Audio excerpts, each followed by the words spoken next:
Hello बच्चों। तो आज आपका हुआ है CT2। तो पेपर तो अच्छा गए होगा आपको, लेकिन आपको पेपर होने के बाद जो जो क्वेश्चंस आपको नहीं आए या फिर जिस क्वेश्चन में आपको थोड़ा सा टाइम लगा, ऐसे क्वेश्चन का एनालिसिस आपको करना है। कॉन्सेप्ट पे वापस से रिवीजन करना है। तो चलो हम एक बार वापस से CT2 के लिए एनालिसिस देखते हैं कि क्या क्या करना पड़ेगा। तो क्वेश्चन नंबर था 51। क्वेश्चन नंबर 51 में दिया था कि यहाँ पे -2 - 3 1/3 आयोटा का क्यूब दिया था और x plus iota y upon 27। तो ये बहुत ही सिंपल सा क्वेश्चन था बच्चों। इसमें क्या करना था आपको, ये वाला जो टर्म था ना, इसको क्यूब क्यूब करना था इसका। अब क्यूब करना तो सबको आता है, क्यूब कैसे करेंगे, -3 का क्यूब, यहाँ पे क्या होता है +3, बीच में क्या आएगा -2 का स्क्वायर इंटू क्या आएगा -1/3 आयोटा। ठीक है, बाद में क्या आता है +3, इधर क्या आएगा -2 इंटू -1/3 आयोटा का स्क्वायर, और लास्ट में क्या आएगा बच्चों प्लस -1/3 आयोटा का क्यूब। और इसे सॉल्व करने के बाद एक आपको ऐसा टर्म मिलेगा a प्लस आयोटा बी। अब a प्लस आयोटा बी मिलता है तो उसे इक्वेट करोगे आप किसके साथ, x upon 27 plus iota y upon 27।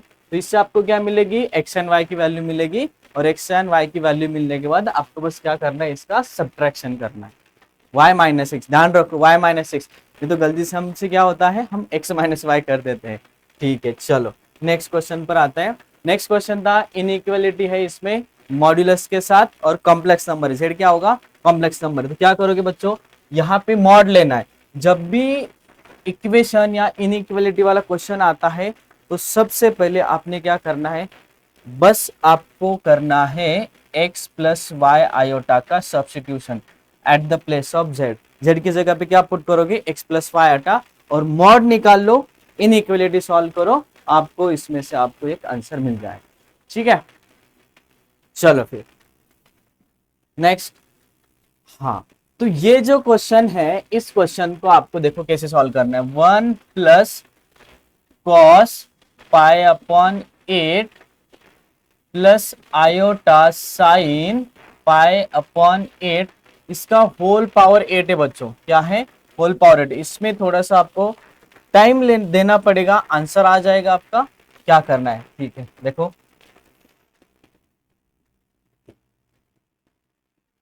तो 1 प्लस कॉस, यही एक्सपांशन, लेकिन हमें क्या करना है, यहां से हटाना है, हमें लाना है ऐसे वाले फॉर्म में, cos theta plus iota sine theta form में। तो उसके लिए हमें ये 1 प्लस कॉस, तो हमारे पास दो फॉर्मूले है। कौन से फॉर्मूले बच्चों, कॉस 2 थीटा इक्वल्स टू क्या होता है 2 कॉस स्क्वायर थीटा -1, ऐसे होता है। तो ये जो -1 है, अगर मैं इधर ट्रांसफर करूं तो आपको क्या मिलेगा, cos 2 theta plus 1 is equals to 2 cos square theta.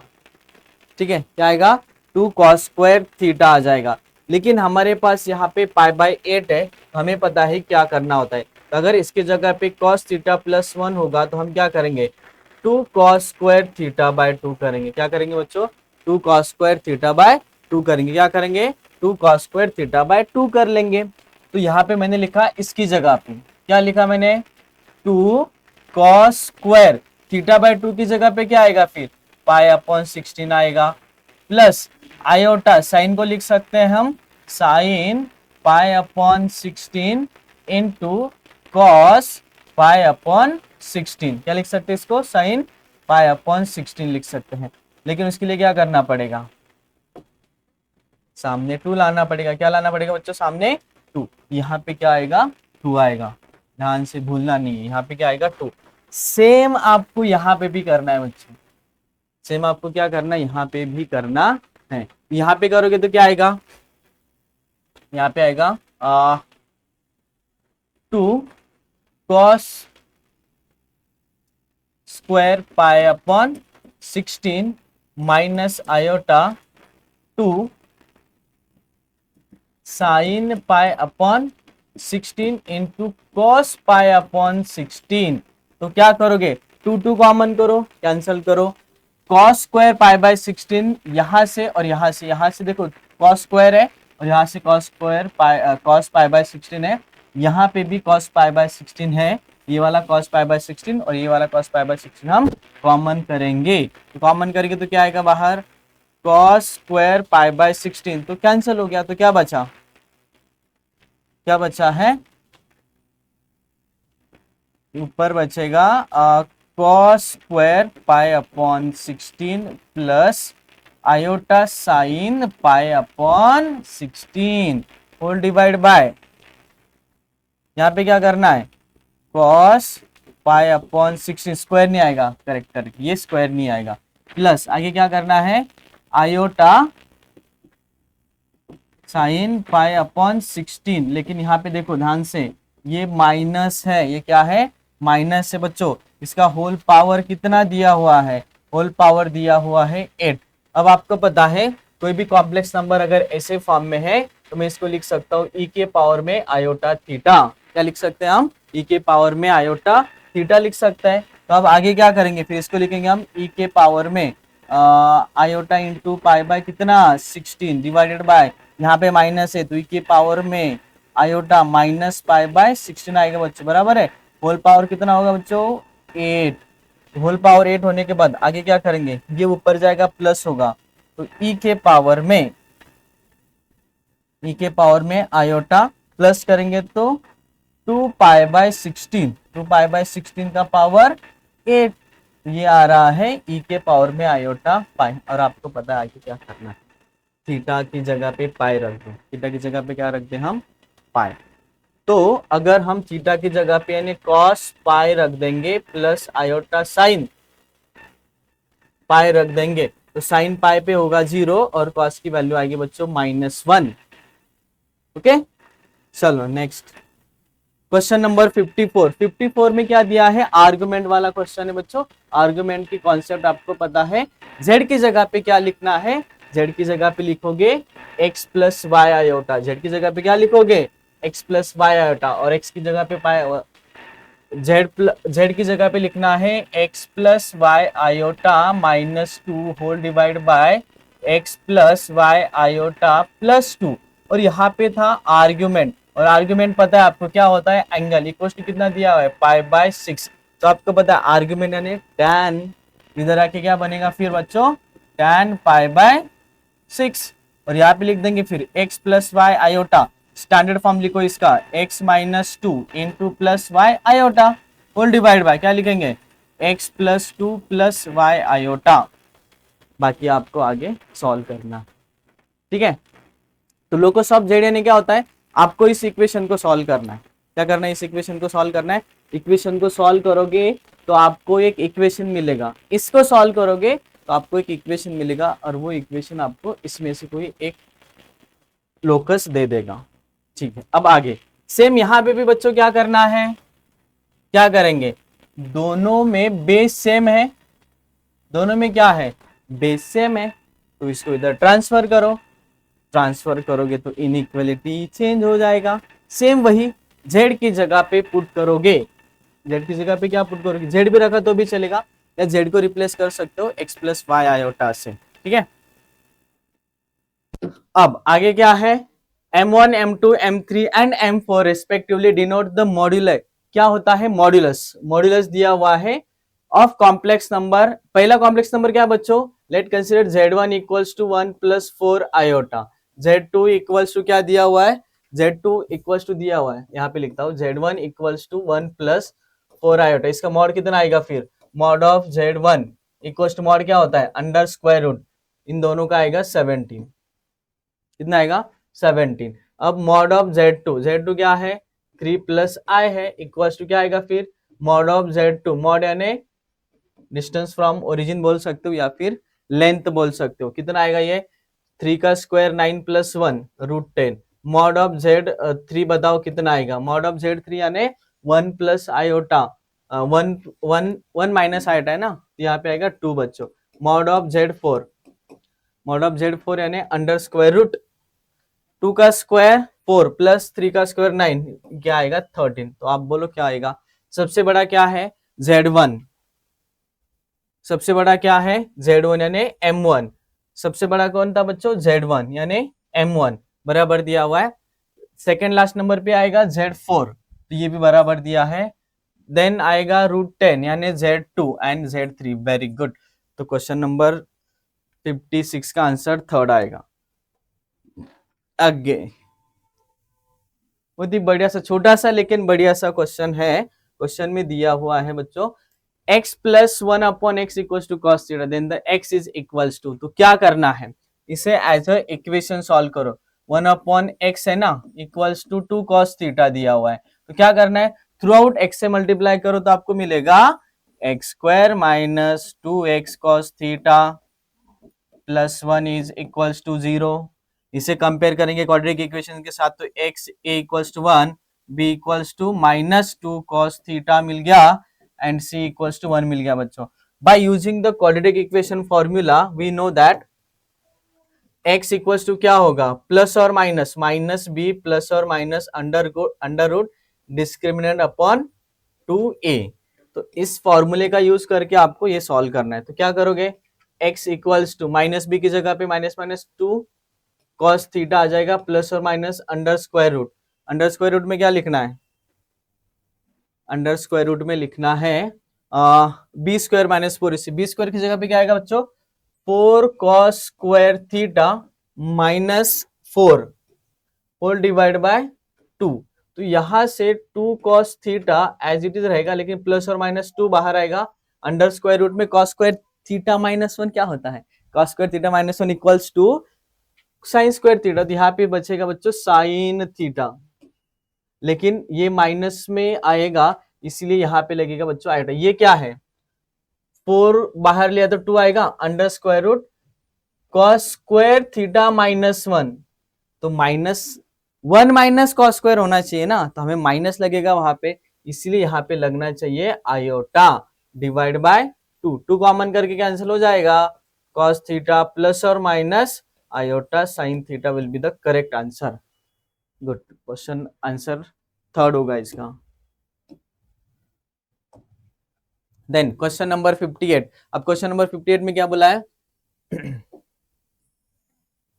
Question number 58 में बोला है आयोटा अंडर रूट -1 बराबर है, अंडर रूट -1 अगर है, सर इसका ब्राइटनेस ज्यादा हो गया क्या, क्वेश्चन दिख रहा है, दिख रहा है, ओके चलो। तो हाँ, ये भी क्वेश्चन देखो कितना बढ़िया क्वेश्चन है। इसमें क्या दिया हुआ है, ये जो बॉक्स ये क्या दिख रहा है आपको, -1 प्लस √3 आयोटा डिवाइड बाय 2 आणि इथे पण काय आहे -1/2, त्याला आपण असे लिहू शकतो -1 प्लस आयोटा √3 डिवाइड बाय 2।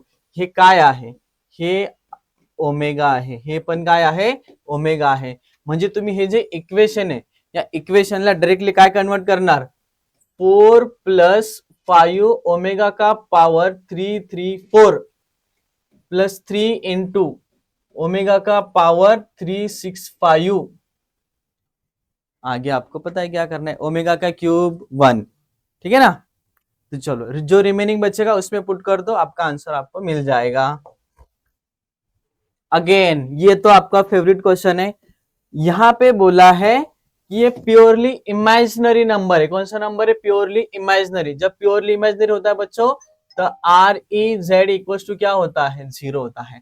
तो इस नंबर को रैशनलाइज करके रियल पार्ट इक्वल टू 0 ले लो, आपको मिल जाएगा sum of all the elements in A. तो आपको जो थीटा की वैल्यूज मिलेंगे वो ए सेट के एलिमेंट्स का एलिमेंट्स होंगे, और उनका आपको क्या करना है, एडिशन करना है। उनका क्या करना है आपको, एडिशन, यानी ए सेट में आने वाले एलिमेंट्स का सम। तो ए सेट में आने वाले एलिमेंट्स क्या होंगे बच्चों, वो तो आपको रियल पार्ट को इक्वेट करके पता चलेगा कि कौन कौन से थीटा आ रहे हैं। और इंटरवल भी ध्यान रखो, ये कंप्लीटली थर्ड क्वाड्रेंट में है। यहाँ पे थर्ड क्वाड्रेंट में, तो ठीक से। हाँ, अब ये वाला क्वेश्चन भी देखो क्या बताया है इसमें। x इक्वल्स टू लिखा है बच्चों under square root 50 minus plus 7 की पावर में 1/3 माइनस अंडर रूट 50 माइनस 7 की पावर में 1/3। तो हम क्या करेंगे, इसे मान लो a, इसका पावर है 1/3, इसे मान लो b, इसका पावर है 1/3। और यहाँ पे है बच्चों x। आपको क्या करना है, क्यूब करना है दोनों साइड में। क्या करना है, क्यूब। अगर क्यूब किया तो क्या आएगा, एक्स क्यूब इक्वल्स टू, उससे आप बाइनोमियल से भी कर सकते हो, लेकिन और एक इजी मेथड से क्या करोगे, क्यूब कर लो, दोनों साइड में क्यूब करोगे तो क्या आएगा, a 1/3 माइनस बी 1/3 का क्यूब। और इसे ओपन करो, आपको a और b सेपरेट मिलेगा, तो आप बीच में इसका मल्टीप्लिकेशन कर सकते हो। आपको पता है ना, a माइनस बी का क्यूब वाला फॉर्मूला क्या होता है, क्या होता है, a cube minus 3 a² b plus 3 a b² minus b cube, बराबर है। तो उससे आपको डायरेक्टली x की वैल्यू मिल जाएगी। हाँ, अगेन बाइनोमियल। तो समेशन ऑफ दिस सीरीज, तो आप सबको पता है NC0 plus NC1 plus NC2 plus NC up to कहाँ तक, NC3 प्लस बच्चों ने दिया हुआ है NCN तक। और आप सबको पता है ये क्या होता है, 2n होता है। क्या होता है, 2n होता है। और यहाँ पे 2n है, इक्वल s इक्वल टू आपको फाइंड करना है 2 क्या होता है बच्चों, n, और डिवाइड बाय क्या है, 2n है, इसका समेशन अपॉन क्या दिया है 2n, और डिवाइड बाय क्या है, n फैक्टोरियल आएगा, क्योंकि p n क्या होता है, n फैक्टोरियल होता है। तो आपको ये एक्सप्रेशन मिला। अब देखो ये क्या बनता है, अगर मैं n की जगह पे 1 रख दूं तो क्या आएगा, क्या आएगा, इसके पावर में आएगा 1, 2 के पावर में आएगा 1। अगर मैं इसको सीरीज में कन्वर्ट कर दूं, 2 के पावर में 1 अपॉन 1 फैक्टोरियल, प्लस 2 के पावर में 2 अपॉन 2 फैक्टोरियल, प्लस 2 के पावर में 3 अपॉन 3 फैक्टोरियल, प्लस 2 के पावर में 4 upon 4 factorial, and so on to infinity. Correct है, तो यहाँ पे इंफिनिटी तक बोला है, तो हम इंफिनिटी तक जा सकते हैं। अगर मैं इसमें +1 कर दूं खुद से, अगर मैं इसमें +1 कर दूं खुद से, तो आपको पता है e⁻x की सीरीज क्या होती है, 1 प्लस यहाँ पे क्या आएगा, x upon 1 factorial plus x² upon 2 factorial plus x3 upon 3 factorial, बराबर है कि नहीं, अप टू इंफिनिटी। तो बस यहाँ पे 1 की कमी है। अगर मैं इस 1 को इधर ट्रांसफर कर दूं तो e⁻x minus 1 equal to as it is series नीचे आएगा।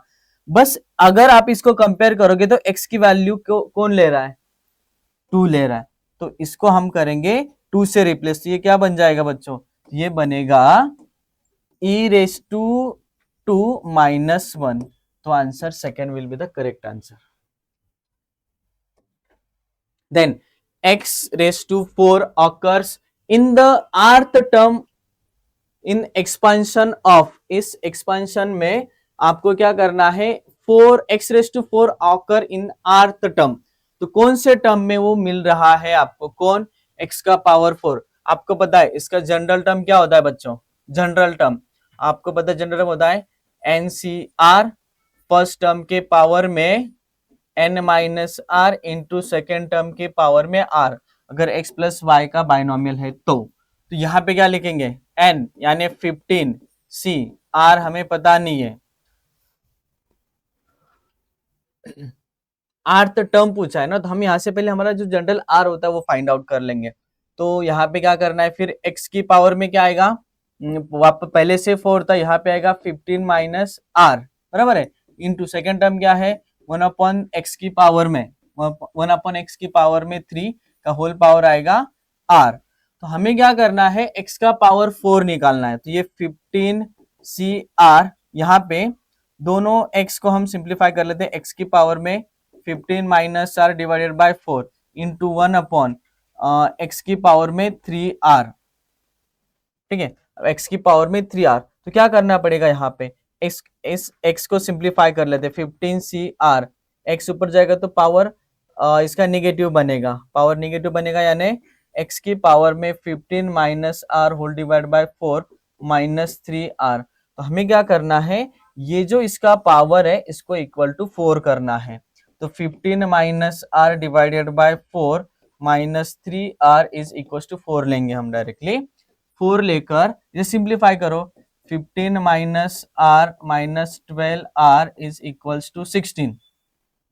अब कितना हो रहा है ये 15 माइनस 13r इक्वल्स टू 16। यहां से आंसर नहीं आ रहा।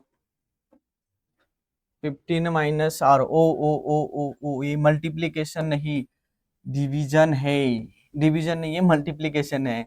ओके ओके ओके ओके, तो ये बनना चाहिए था बच्चों x raise to 60 minus 4r into 1 upon x की पावर में 3r। अब आ जाएगा x की पावर में ये माइनस 16 माइनस 4r, ये भी माइनस होगा 3r, और इन सबको आपको क्या करना है इक्वल्स टू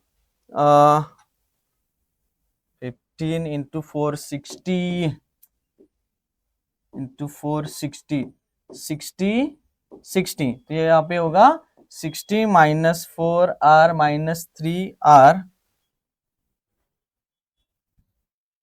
4r 16 15 4 जा बराबर 3r इज इक्वल्स टू कितना आ रहा है 4 लेना था, तो 60 माइनस 7r इक्वल्स टू 4 जाएगा, minus 7r equals to minus 56। तो ये 7 1 जा 7 8 जा r इक्वल्स टू 8 आ रहा है। लेकिन ये जो r में 8 आ रहा है तो इसका मतलब ये टर्म कौन सी होनी चाहिए r प्लस 1। तो r प्लस 1 क्या होगा बच्चों 8 प्लस 1 दैट इज t9। तो 9 टर्म पे आपको x का पावर 4 मिल रहा है, ये आएगा आपका answer. In the expansion 1 plus 3x plus 2x square raise to 6 coefficient of x raise to 11। क्या करना है आपको यहाँ पे x रेस टू 11 का कोएफिशिएंट फाइंड आउट करना है। तो आपको पता है मल्टीनोमियल का थ्योरम भी आप यूज कर सकते हो। कौन सा थ्योरम यूज कर सकते हो मल्टीनोमियल का थ्योरम आप यूज कर सकते हो, या फिर अगर मल्टीनोमियल का थ्योरम भी याद नहीं है तो आप क्या करोगे इसे ग्रुप बनाओगे 1 प्लस 3x की power x plus 2x square का होल पावर 6। इसे कुछ देर के लिए आप क्या करोगे कैपिटल X और इसे Y मानोगे प्लस 6, फिर बाद में एक्सपांड करोगे तो जहां पे आपको x की पावर 11 मिल सकती है मल्टीप्लाई करके, तो टर्म आपको फाइंड आउट करना है। Next, the power of x in the term with the greatest coefficient in the expansion of the power of x in the term with the greatest coefficient। अब greatest coefficient कहाँ पे होता है, greatest coefficient कहाँ पे मिलेगा आपको greatest coefficient, अब यहां से n उसे हम बोलते हैं न्यूमेरिकली ग्रेटेस्ट टर्म बोला जाता है बच्चों, न्यूमेरिकली ग्रेटेस्ट टर्म। अब न्यूमेरिकली ग्रेटेस्ट टर्म कहाँ पे मिलेगा उसको फाइंड करने की एक मेथड है। तो आपको क्या करना है t r plus 1 divided by t r is equals to 1 consider करना है। अब अगर आप यहां से 1 कंसिडर करोगे तो आपको आर मिलेगा, और आर ये बताएगा कि कौन से टर्म पे आपका जो बाइनोमियल है वो ग्रेटेस्ट कोएफिशिएंट देगा। तो इस टाइम पे हम x की वैल्यू 1 पुट करते हैं, x की वैल्यू क्या पुट करते हैं 1। तो उसके लिए हमें x की वैल्यू 1 पुट करेंगे बाद में, पहले T r plus 1, T r plus 1 क्या होगा बच्चों एन सी आर। अब n की जगह पे तो 10 आ रहा है, तो हमें क्या करना है यहां से 10 c r into first term में 1 के पावर में 10 माइनस आर, सेकेंड टर्म क्या है x अपॉन 2 के पावर में क्या लेना है आर, करेक्ट, डिवाइड बाय यहां से परत 10 सी आर दिया है ना, तो यहाँ पे क्या है बच्चों आर माइनस 1, फर्स्ट 1 के पावर में 10 माइनस आर प्लस 1 हो जाएगा, और x की पावर में x बाय 2 के पावर में आएगा r माइनस 1 इक्वल्स टू 1 लेना। अब आपको पता है एक फॉर्मूला था आपको n c r plus 1 divided by n c r, या फिर आप ऐसे भी बना सकते हो उसको n c r divided by n c r minus 1, तो ऊपर क्या आता है n minus r plus 1 divided by r, बराबर है। तो यहां से क्या आएगा 10 minus r plus 1 divided by यहाँ पे होगा आर। ये मेथड कब यूज करना है जब आपको ग्रेटेस्ट कोएफिशिएंट फाइंड करना हो, क्या फाइंड करना होगा? Greatest coefficient. ग्रेटेस्ट कोएफिशिएंट अलग होता है बच्चों, और बाइनोमियल कोएफिशिएंट वो चीज अलग होती है। बाइनोमियल कोएफिशिएंट तो मिडल टर्म का सबसे ग्रेटेस्ट होता है, लेकिन बस कोएफिशिएंट के बारे में बात हो रही है, तो एनजीटी यानी न्यूमेरिकली ग्रेटेस्ट टर्म का मेथड, तो यही करना है। T r plus one divided by t r equal to 1 लेकर आपको बस आर की वैल्यू फाइंड आउट करनी है। यहाँ से क्या होगा, ये तो 1 1 कट ही जाएगा, कोई प्रॉब्लम नहीं। ये दोनों बेस सेम है, पावर ऊपर कर दो तो आपको पता है x माइनस टू के पावर में क्या आ जाएगा, r ऊपर जाएगा नेगेटिव होगा, r minus r plus one होगा इक्वल्स टू 1। देन आगे क्या करोगे, ये सिंप्लीफाई करते हैं, आर आर गेट कैंसिल, 1 बच रहा है, यहाँ पे आ रहा है 10 minus r plus one whole divide by क्या आएगा, r। और जब भी आपको x की वैल्यू पुट करनी हो, गिवन है तो वो पुट करो, नहीं गिवन है तो 1 पुट करो, आपको r मिलना है बस।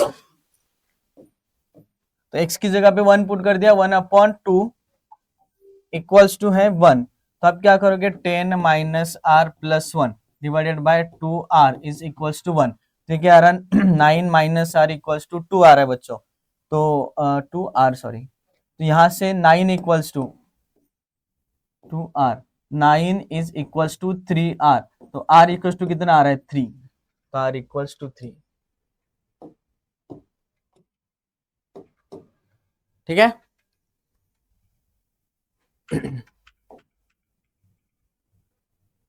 Next, middle term of is equal to, middle term equals to, middle term find करने का कॉन्सेप्ट क्या है, फॉर्मूला क्या था, अगर n is odd, if n is odd, n odd है तो मिडल टर्म कहां पे मिलती है बच्चों, n plus one upon two and n plus three, middle term ना, हाँ दो मिडल टर्म्स आएंगे, तो n plus one upon two and n plus three upon two, अगर n ऑड है तो, और यहाँ पे n इवन है, इवन है मतलब नंबर ऑफ टर्म्स कितने बनते हैं, n प्लस वन, तो n की वैल्यू 10 है, तो 10 प्लस वन यानी 11 टर्म्स बनेंगे, तो एग्जैक्टली वन टर्म आएगा मिडल में। तो n अगर इवन है, n अगर इवन है तो मिडल टर्म कब होता है, n plus two divided by two, यानी बच्चों t 10 plus two divided by two करोगे तो आपको मिलने वाला है t6, तो t6 will be the middle term, और t6 मिडल टर्म है और इसकी वैल्यू ऑलरेडी आपको गिवन है, तो वैल्यू आपको गिवन है, तो वहां से ट्रिग्नोमेट्री से आप निकाल सकते हो, जनरल फॉर्मूले से, general value, sum of all the coefficient in the binomial expansion, sum of all the coefficient in the binomial expansion, sum of all the coefficient in the binomial expansion, आपको पता है put variables equals to 1, कोई भी कितना भी बड़ा binomial रहना, तो अगर आपको कोएफिशिएंट फाइंड करना, कोएफिशिएंट पूछा ना, तो वेरिएबल नहीं है, वेरिएबल नहीं मतलब जीरो तो नहीं पुट कर सकते, तो वहां पे 1 पुट किया जाता है, तो यहां से बच्चों क्या आएगा, 1 का स्क्वायर प्लस 1 माइनस 3 का पावर 319 इक्वल्स टू 1 का स्क्वायर 1 प्लस माइनस 3 का power 319 is equals to 2 minus 3 का power 319 is equals to minus 1 का power 319 which is equals to minus 1। Third will be the correct answer. आगे, fractional part of the number, fractional part यानी remainder वाला method use करो, सबसे easy वाला ये इस पर ज्यादा फोकस किया होगा आपने बाइनोमियल में। देखो 4 के पावर में क्या है बच्चों, 2022 है, अपॉन में क्या है 15, हमें क्या करना है 4 को 16 के मल्टीपल के नियर अबाउट लाना है, तो मैंने क्या किया, यहां से इसको बनाया 16 तो पावर हाफ हो गया 1011 डिवाइडेड बाय 15, तो 16 can be written as 15 plus 1 की पावर में 1011 डिवाइडेड बाय 15, 15 ने 15 का काटा, बचा 1 की पावर में 1011 दैट इज 1, तो 1/15 will be the fractional part, और उन्होंने पूछा है फ्रैक्शनल पार्ट क्या होगा, तो फ्रैक्शनल पार्ट आ जाएगा 1/15। आगे, 6 boys and 7 girls are group of 7, a group of 7 is to be formed, group of 7 is to be formed In how many ways can this be done if the group is have to majority of boys? आता बघा 7 लोकांचा group बनवायचा. किती लोकांचा? 7. Majority बॉयजचे पाहिजे. मग maximum किती boys असू शकतात? 4 बॉयज 3 गर्ल्स, 5 बॉयज 2 गर्ल्स आणि 6 बॉयज. आपल्याकडे बॉयज किती टोटल? 6 है. 6 बॉयज तो 1 गर्ल. ये बनेगा. अब हमारे पास टोटल बॉयज 6 है बच्चों. तो केस नंबर 1 में क्या है? 4 बॉयज है ना, तो टोटल बॉयज 6 बॉयज में से 4 सेलेक्ट करेंगे इनटू 4 गर्ल्स में से 3 गर्ल्स सेलेक्ट करेंगे प्लस 6 बॉयज में से 5 बॉयज सेलेक्ट करेंगे इनटू 4 गर्ल्स में से 2 गर्ल्स सेलेक्ट करेंगे प्लस 6 बॉयज में से 6 बॉयज सेलेक्ट करेंगे इनटू 4 गर्ल्स में से 1 गर्ल सेलेक्ट करेंगे. इन सबका addition will be the required answer. The number of ways which can examiner can assign 30 marks to 8 question giving no less than 2 marks. अच्छा 8 question है. 1 2 3 4 5 6 7 8 क्वेश्चन है बच्चों. सबको 2-2 मार्क्स दे दिए. सबको 2-2 मार्क्स दे दिए. टोटल कितने मार्क्स दे दिए आपने? 16 मार्क्स दे दिए. तो आपके पास बचे कितने? रिमेनिंग कितने बचे? 14 मार्क्स. रिमेनिंग कितने मार्क्स बचे? 14 मार्क्स. अब 14 मार्क्स को और हमें डिस्ट्रीब्यूट करना है. डिस्ट्रीब्यूट करना है यानी हमारे पास 8 क्वेश्चन है. 14 मार्क्स है आपके 30 मार्क्स. टोटल 13 में से कितने गए? 16 गए. 16 में से बचे कितने? 14. 16 में से बचे कितने? 14. तो हमें क्या करना है? 8 क्वेश्चन है ना, हम क्या करते हैं? ऐसे क्वेश्चन बना लेते. T1 Q1 plus Q2 plus Q3 plus Q4 plus Q5 plus Q6 plus Q7 plus Q8 equal to क्या आना चाहिए? हमारा सम आना चाहिए बच्चों 14. मार्क्स कितने हैं? 14 ही आना चाहिए. अब यहां पे देखो ये सम है ना, सीरीज वाइज जाओ तो एनसीआर का फॉर्मूला लगेगा और हमारा आंसर आएगा 21C7. आगे total number of rational terms in the binomial expansion. इसमें करेक्शन था बच्चों. ये क्वेश्चन एक्चुअल में ऐसे था नहीं. ये क्वेश्चन होना चाहिए 7 के पावर में 1/5 माइनस 3 के पावर में 1/10 का whole power 60. Total number of rational terms. Rational terms यानी बच्चों इसमें किसी भी टर्म में 7 हो या 3 हो उसका पावर इंटीजर में आना चाहिए. पावर किस में आना चाहिए? इंटीजर में आना चाहिए. अगर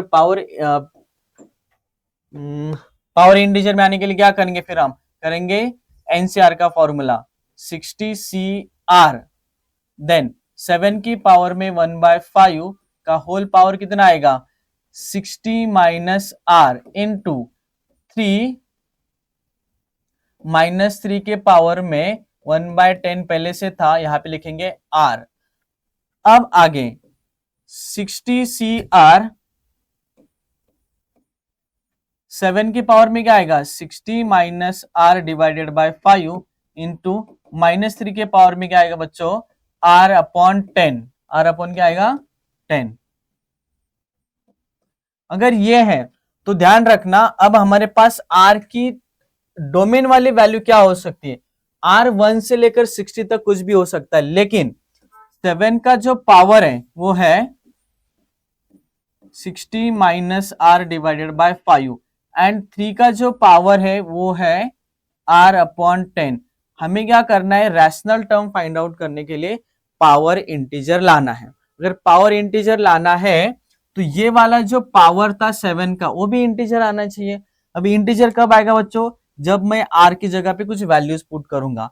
अगर मैं R की जगह पे 0 पुट करता हूं तो ये 60 अपॉन 5 बचेगा which is divisible by 5. Integer मिलेगा. R की जगह पे 1 पुट करूंगा तो 59 आएगा. 59 डिवाइड नहीं होता है 5 से, तो R की वैल्यू 1 2 भी नहीं चलेगी, 3 भी नहीं चलेगी, 5 चलेगी क्योंकि 55 आएगा. इसका मतलब यहाँ पे 5 के मल्टीपल्स आ जाएंगे 1 2 3 10 15. चलेगा, 20 चलेगा, 25 चलेगा, 25 के बाद क्या चलेगा, और 30, 35, 40, 45, 50 और 55 भी चलेगा, इवन 60 भी चलेगा, तो 0 आ जाएगा। अब आगे यहाँ पे r की जगह पे क्या क्या पुट करेंगे बच्चों, 0 चलेगा, डिवाइड होगा 10 से, तो देन 5 नहीं चलेगा, 10 चलेगा, नंतर 20 चालेल, 30, 40, 50 एंड 60, इतने नंबर चलेंगे। अब कॉमन कितने आ रहे हैं बच्चों, टोटल नंबर ऑफ टर्म्स ऐसा पूछा ना, तो 1, 2, 3, 4, 5, 6 एंड 7। वैसे तो हम इसको एपी से भी फाइंड आउट कर सकते हैं टोटल नंबर ऑफ टर्म्स के लिए, यानी जब आर की वैल्यू ये होगी 0, 10, 20, 30, 40, 50 एंड 60, तो हमें यहां से मिलेगा रैशनल टर्म। तो यहां से आपका आंसर होना चाहिए 1, 2, 3, 4, 5, 6, 7, तो आपका आंसर होना चाहिए बच्चों 7।